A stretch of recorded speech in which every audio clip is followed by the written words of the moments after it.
In the previous video, we did the pencil outlines and sketches and everything for this drawing, this illustration that features all the crafting channels that the community has come to love and enjoy, that I love and enjoy. Even though I am one of those channels, I enjoy watching all the other ones.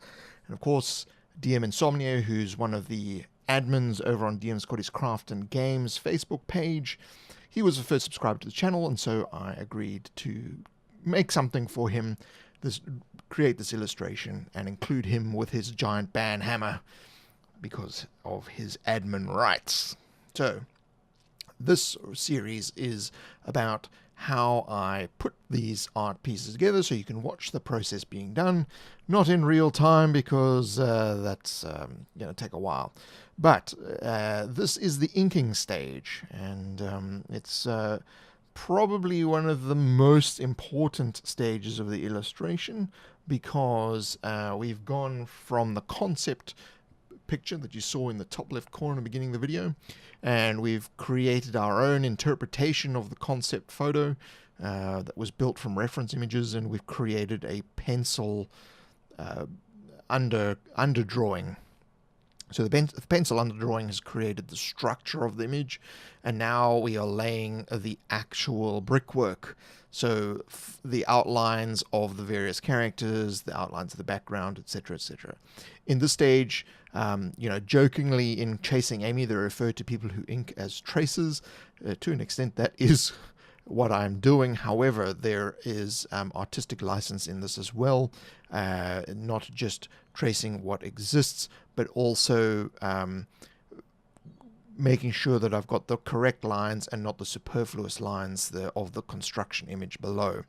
So it's important that you recognize which lines are the ones that you're going to commit to in ink, and which are the permanent lines. Those lines are the ones that are going to be the ones that see how the image is going to go from here on in. So how your image progresses from here on in is based very much on the line work that you do in this inking stage. So it's really about outlines and the key points in the image. Now, someone commented to me on Facebook that Lieding's face without his glasses on, you can't tell that it's him. Now, obviously, a barbarian won't run around wearing glasses. It's a barbarian, damn it. So we are going to try and vidangle some glasses using texture and shadow to kind of fake the look that makes him a little bit more recognizable. He is somewhat recognizable there, but we're going to try and do it more so as the image builds up. Now, you can see that it's Bill on the left. You can see that it's Scotty to some extent, the wizard, and Jeremy to the right of the central character, and myself on the far right as the thief. But of course, there's some license that has been taken in the presentation or caricaturization of a person in a flat two-dimensional image. And so we're going to use shadow and texture to try and bring it back to a more recognizable form. But of course, that's something that is difficult to achieve at any level as an artist. And when you're doing something that's this sort of comic book cartoony realism, it's never going to be 100%. So, as you've heard me say in other videos, it's, you strive for what you want. If you don't achieve it, learn from it and move on to the next image. But I think we're doing okay here. And if you looked at the original reference picture, you would see that the hammer was down and we've put the hammer up, which has obviously changed the physique of the character. It has changed the positioning. It's changed the dynamic of what the character is doing, because I always prefer characters to actually be moving and have a sense of dynamism to them rather than just be standing there. And of course, it's debatable as to whether that is achieved or not. I think it is, but that's what the argument section below is for. So again, as we go over this image, I'm starting with the faces because they're the most important things. Because if I mess up on those, I haven't done, hours and hours of work and then, mess up the face. So it's my fail safe point. Do the faces first. If that's working, then move on to the other things that are important, which is the rest of those physiques for each of the characters. But it becomes less important in terms of how accurate it is once you've got the human face there, because the human face is what the eye is drawn to. So that has to be as good as you can get it. So that's why those were started first. Now, at the beginning of the video, you saw me do a little bit of pencil work on Jeremy's hand, and also the spell being conjured in front of him there, and that's because I've decided to have that as a light source as well, and I need to make a little bit more sense, him cradling the energy. Now, I put a little bit of shadow into something. Sometimes that is to correct what I believe to be an error line, so something I didn't want to commit to that line, so I hide it with a little bit of shadow. Eventually that sort of thing will be covered up later on, but I just kind of put that as a reminder to get rid of it. But slowly but surely building up the various aspects of the various different characters, and you'll see that I go back and forth between them to sort of balance out the image as I go. So I'm not working on one exclusively at any time, and that's because sometimes what happens is you kind of do too much of one thing, and that starts to look like that in all the other characters. So you kind of have to go, okay, I've just done this type of arm, and I'll do another type of arm. I've done this type of clothing, this kind of hang, I'll do another type on this other character. So each one has an individuality to it, rather than you do a character and then you do the next character and you do the next character and then you realize, oh my god, they all look the same. So these are the sort of things that over time, as I've been doing, it's kind of my method of doing it. This is not a how you should be drawing, this is how I draw. So if you can take something from this, fantastic. If not, you just want to watch a pretty picture, then that's also fantastic. If you want to go full on in depth into how you can do perspective and all those kind of things, you may get some of that information out of these videos. But really, this is how I do it, and finding my way through structuring art for my own purposes, and for 70 System and the DMG Info and other things that I am involved in. So now I'm inking the background. A lot of this is going to start to be covered up with shadow, so I'm not going overboard with detail in these, because we will do that in the texture stage. It's more about getting the most important features there. So where are the bricks, where are the lines, where is the wall end, etc.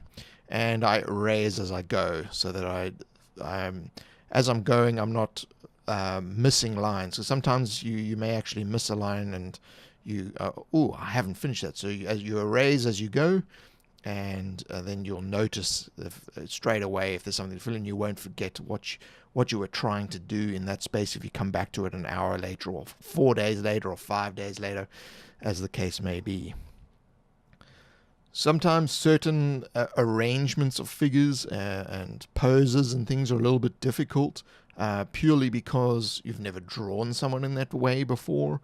I've never actually drawn someone pulling a bow.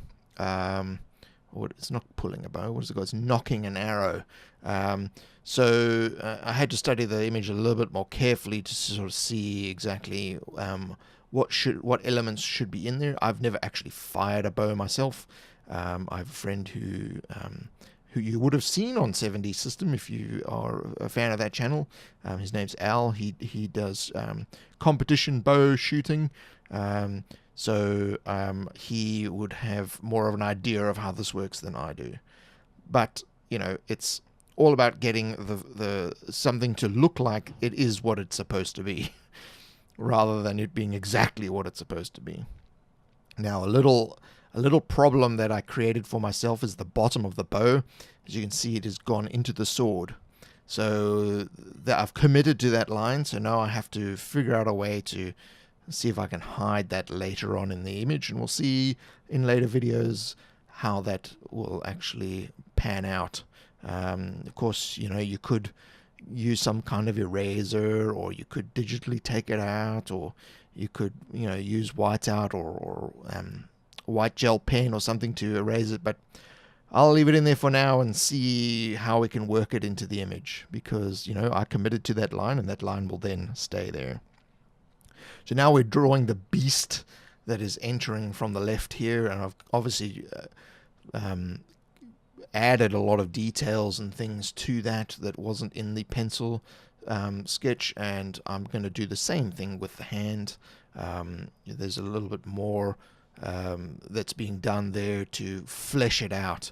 So obviously the pencil is a very basic sort of rudimentary structure, and I'm adding a bit more to give it some life. So lines may be extended, or new lines added, or you can see the tendon and bone lines on the top of the thing there, and then I'm adding on his cuff, his metal cuff, some extra work as well. And of course I'm going to add some hair strands and things as we go. So during the texture phase, then we will texture things like the horns and the skin and the ears, which I'm inking there on that guy at the bottom, and the different textures of the different components of cloth, metal, stone, all these sort of things I'll have to do. And that's where, once I've committed to a drawing and it's at this sort of stage, and I'm happy with it, that's when I'm going to invest a lot more time in doing the grunt work, because doing the shadows and the texture, it may seem like it's easy, but that's where a lot of the hard work comes in to really raise the image up from where it is now. I mean, it's fine as it is now. I mean, you could use this image no problem in its current state.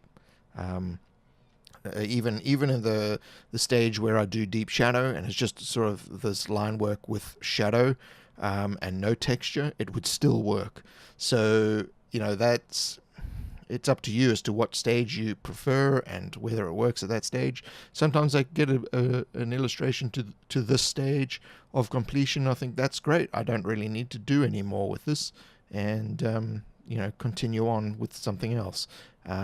But this one, we're going to go the whole way, so we're going to do a lot more. I've done a little bit of texture in the wood and the axe there, and there's a little bit of shaping to the teeth in the monster's mouth, and we're going to do a little bit of work on the sword just to get that sort of dinged up, rusty sword look to it, rather than the straight look that it has now.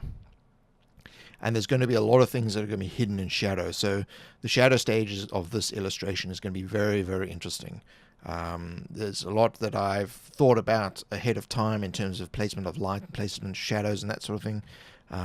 But there's a lot that you discover when you're actually drawing it that you may need to include or erase certain things that make sense or don't make sense when you actually get to that point.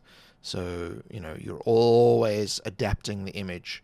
So this does not look anything like the pencil sketch in a lot of the details, and that's why you're not really a tracer. When you're getting this sort of ink stage, you're actually almost like an editor. You're sharpening it up, giving it more detail and all that sort of thing. So what I'm doing now is I'm getting some of the basic shadow areas that I want in the image. You just saw me penciling it in there in the corridor down the back. So I've got an idea of where there's going to be some of the mass shadows, and where things are going to get cut off and all that sort of thing. And then I'm just going to add in some of the floor here that will be visible from the light sources. Now, I haven't been paying super close attention to perspective, so it may be a little bit off, but it's for this image, I think it's perfectly fine for the type of image that it is. I'm not doing the Mona Lisa here. So this should be almost complete. Again, just a little bit of pencil to get the shadows in. If you're interested in following on, please subscribe to this channel, and there are things in the description below you can purchase in order to help the financial support and creation of this and my other channels. Thank you for watching, and I will see you in the next video.